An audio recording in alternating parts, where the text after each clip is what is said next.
Hi, thanks for checking out our channel here. This is going to be probably not a repair video, maybe, we'll see, but definitely a show and tell test video, I guess. This is a, let me take the tape off this thing. This is a old, it's probably 50, 60, 70 years old. It's a Parmac 6-volt unit, deluxe field model. But this is a mechanical, electromechanical fence charger. Look at that.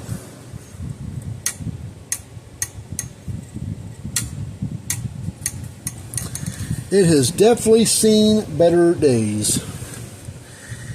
Can't get anything. I mean, we can probably find a capacitor for it. I don't remember what this thing smells old. Little switch has a. I've done some work and had one of these switches before, but usually what goes wrong. This one's definitely. The guy's not super apt to 100% get it going. He said if you can, great, but if we can't, he said to send it back. He'll just clean it up and hang it on the wall in the man cave. But this is kind of like an old point ignition on a car. I mean, not the same thing by any means, but a similar kind of idea. This has a set of points right here. They're really worn down. There's a, I'll zoom in so you can see.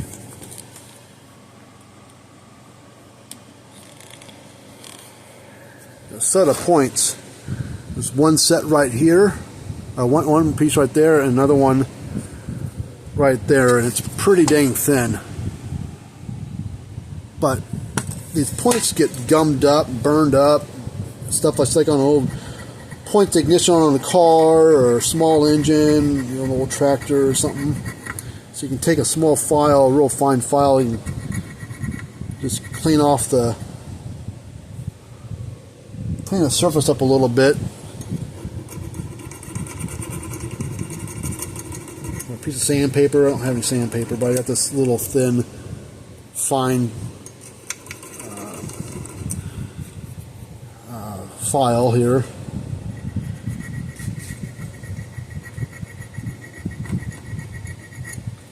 Transfers hardly ever go bad. I think we can't get them anymore anyways.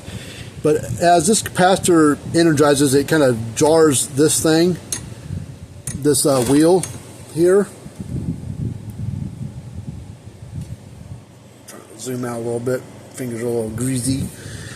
But as it energizes, it pops that thing open and it goes back so far and it comes back. And every time it makes contact here, it pushes that like that.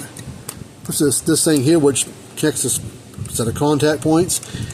And it allows this thing to energize and put power to the fence and ground. Sometimes these things will go back all the way and they hit themselves like that. Has this little stopper there to try to prevent it from hitting the back side of this, which is fine.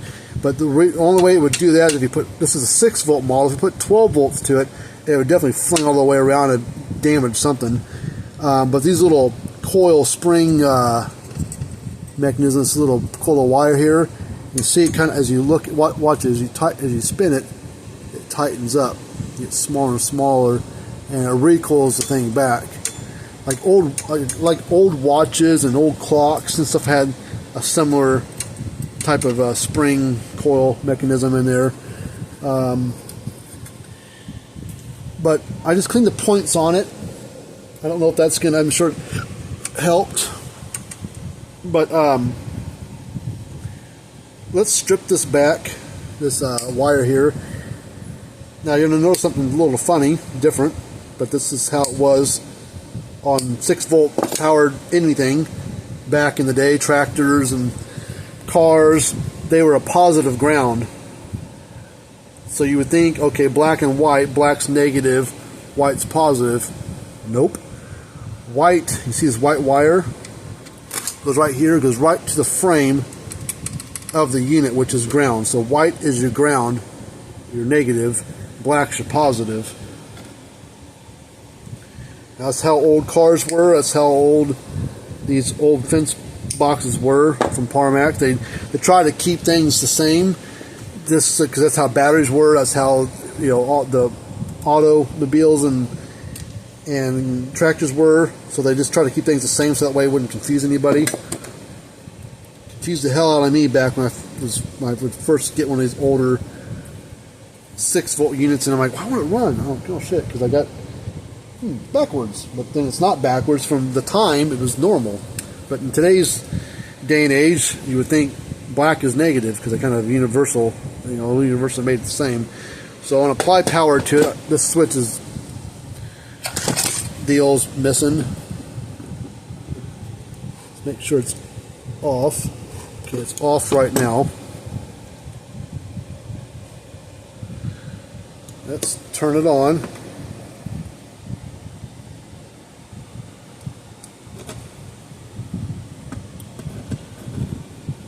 Ain't doing nothing. Oh. It's trying to. Those points were arcing right there.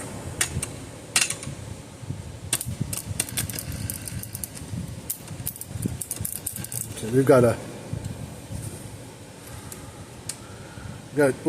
a dead short somewhere. My power supply had a shorted light on it, so we've got something loose right here. Goes from a capacitor, and the negative wire is a little loose. Let's see if we can pop that rivet off.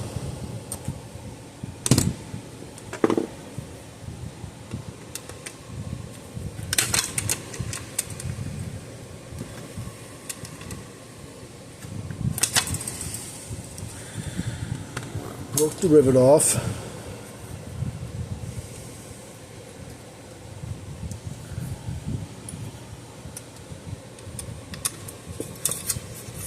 Okay, it goes all the way through the frame. All right, let's get we'll get a nut and a bolt. See if this bolt will fit.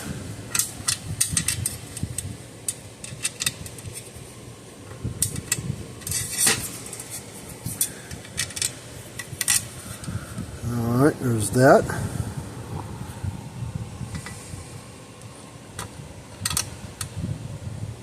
Put that down like that. Find a nut that'll fit that.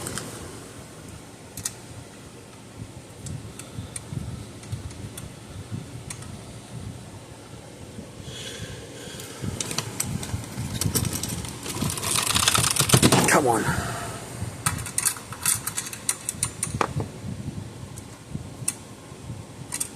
Come on. Like I said, this capacitor could be junk because it's 60, 70 years old.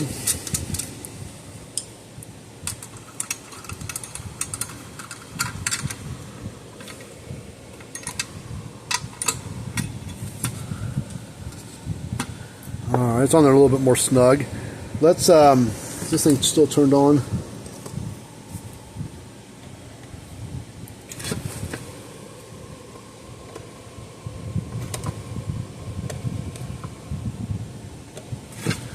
Alright, let's put power to it and see.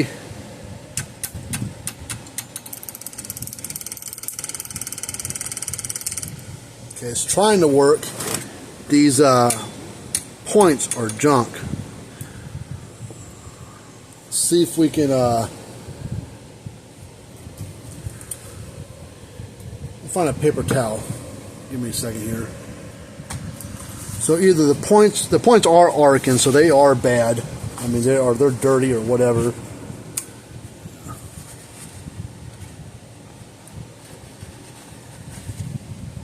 Look at that crud on there. Let's put a little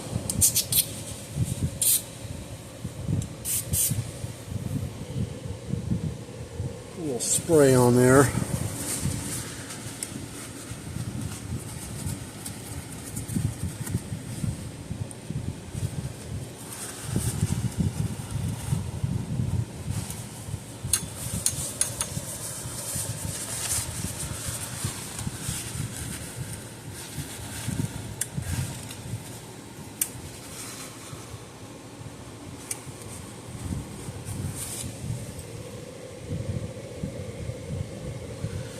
Another thing I can do, take my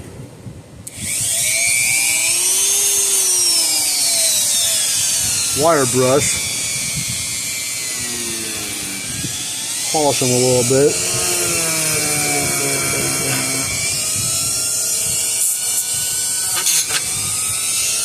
Well, can't get to that side. See what happens. I'm just going to see what happens. Put power to it again. Okay, it's not. It's short.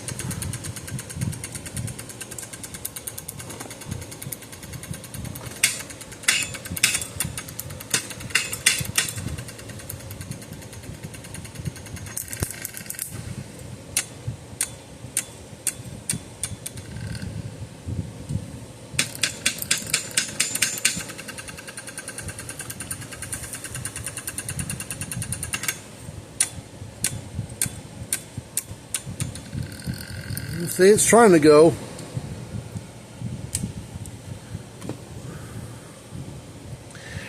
But it shows like it's shorting out my power supply. Let's do a continuity check between the cable and where these wires go. So let's go between the white wire and the frame.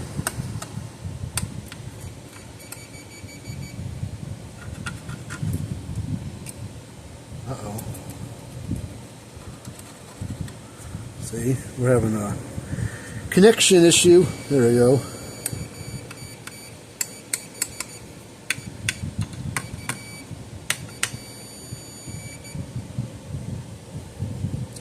Let's check this capacitor. I don't know what size it is.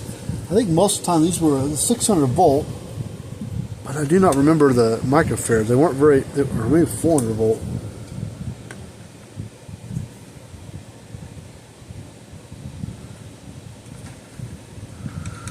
It's like a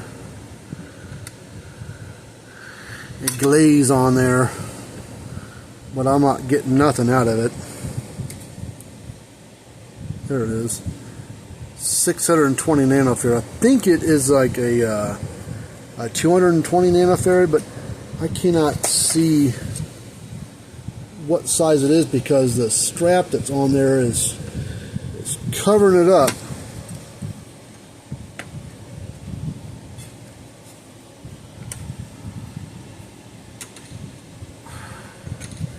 Trying to rotate it, but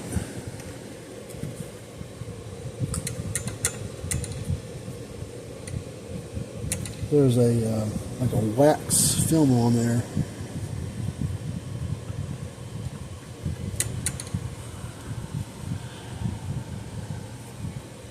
I don't want to waste a lot of time on this. I mean, yeah, it'd be fun to get it going.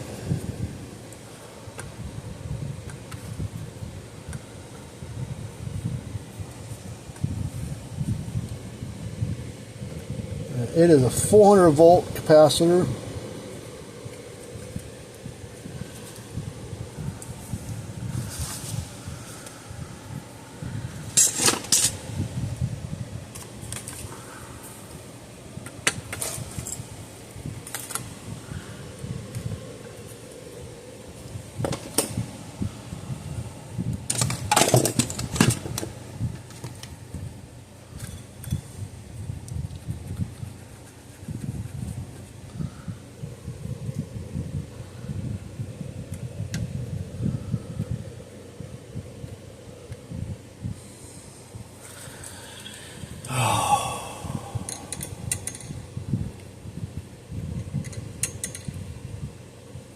Can't tell what microfarad it is.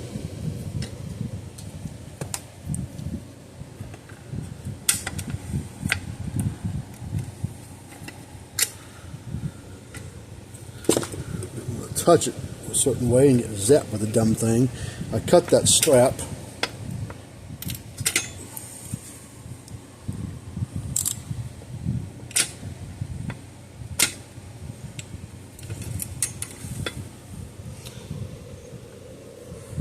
.56.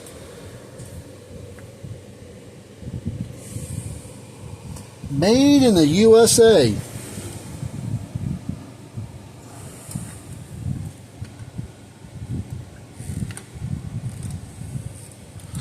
Yeah, 0.56 microfarad, 400 volt DC. Whew, I do not have one that small. I mean, I got 900 volt capacitor, but they're all 10, 20, 30, 40 microfarad. They're not 0.56 microfarad.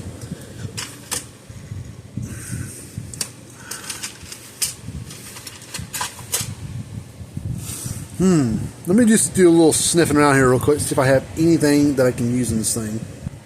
Okay. The only one I've got that's anywhere close at all, it's physically smaller, but this is a 2 microfarad 400 volt. Or maybe it's a 4 microfarad 400 volt. Well, I think it's a 4 microfarad. Let me see if I find my 2s. Alright, I found my 2. This is a 250 volt, 2 microfarad. This is a 0.56 microfarad, which is 560 nanofarad. And we're reading like 600 something. So we could have just bad connections, dirty solder joint, stuff like that.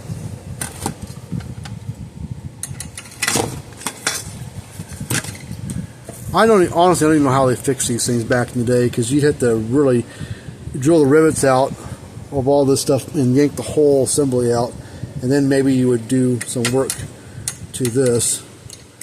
But like I said, you can't get anything for this. And we can try this capacitor.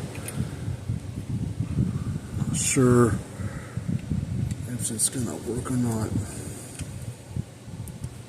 I don't know.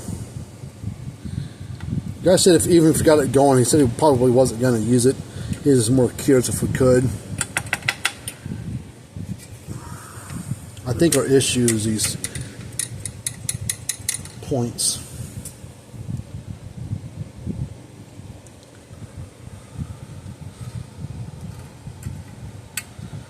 What we'll do is we'll try to bypass this cord a little bit. And let's see if we can figure out where this wire goes. Okay, it turns into a red wire.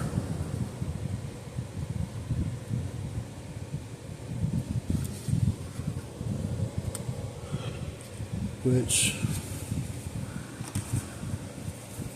I think goes to the switch.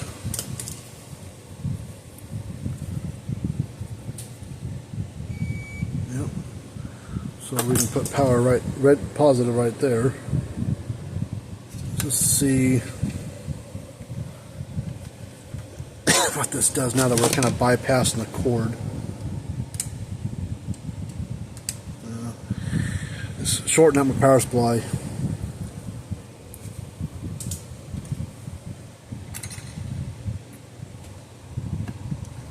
Let's go between the white wire and the black wire.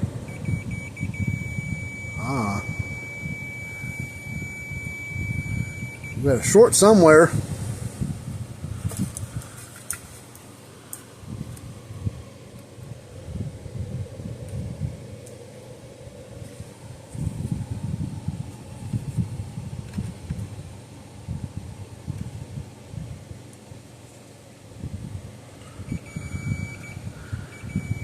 Yeah, we got to shorten the cord. I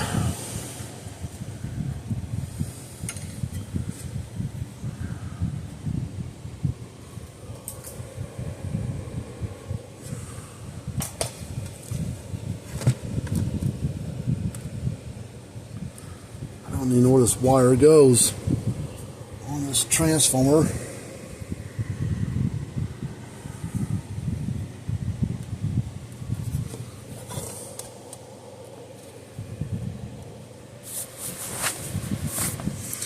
Can't see nothing,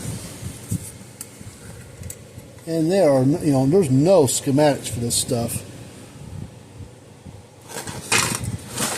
Part of me doesn't have, they won't give out, they probably don't have any wiring diagrams for this stuff. They probably got rid of that stuff 50 years ago.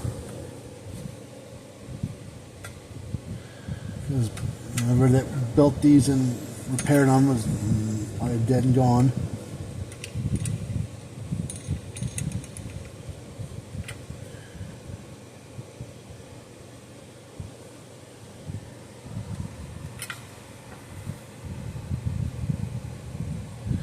I think to try at the moment.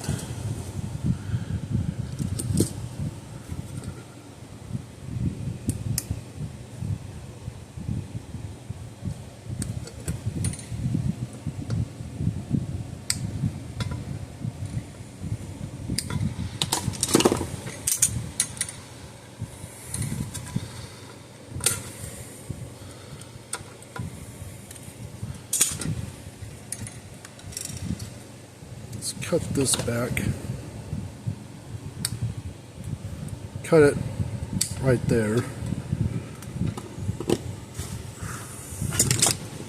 Strip this back.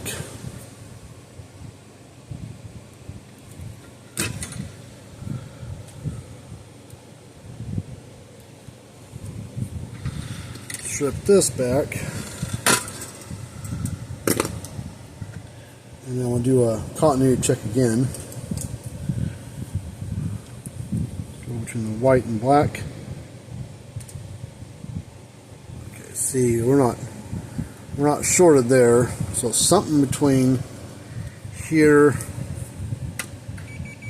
Now, see, we're shorted somewhere between this cable and something else.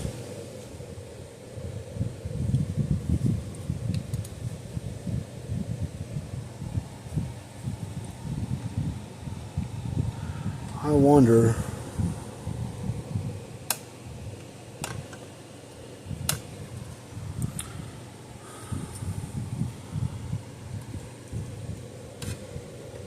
Let's spin that wire up. Try that again. Okay, that's normal. Still shorted.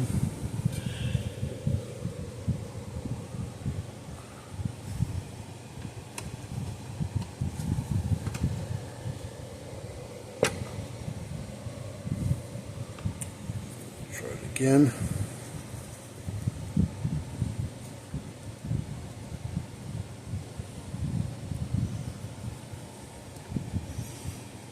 Alright, it is not shorting out now.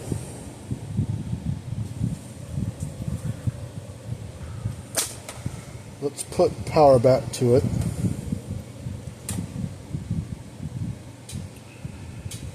Let's put negative on the white, or positive, yeah, no, negative on the, yep, right there. Positive.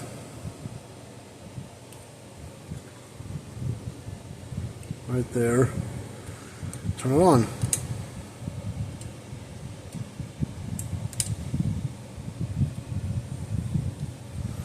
Still nothing. Let's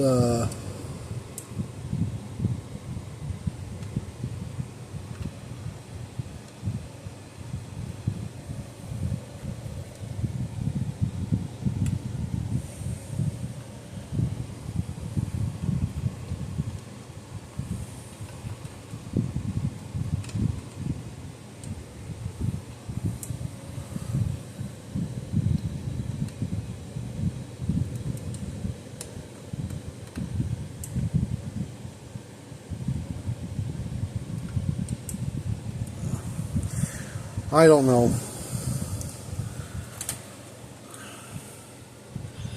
Still nothing, and it's still shorting out my power supply. I don't think it's a capacitor issue. I mean, yeah, we can put another capacitor in there, but I don't think it's going to solve our issue.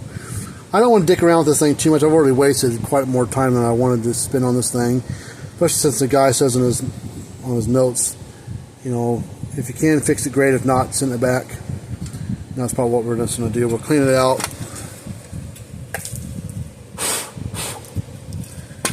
And we'll send it back to the guy. He's done another one of these, and we'll fart around with it, see if we can find anything out on that one. But like I said, you can't get much parts for these things. You can't get that type of switch with those mechanisms on there, the way that plate works. You can't get those anymore. So it is what it is. I mean, what do you expect to do with a 75, 60, 70, 80-year-old unit? Alright, well, thanks for checking us out. Until next time, see you later on.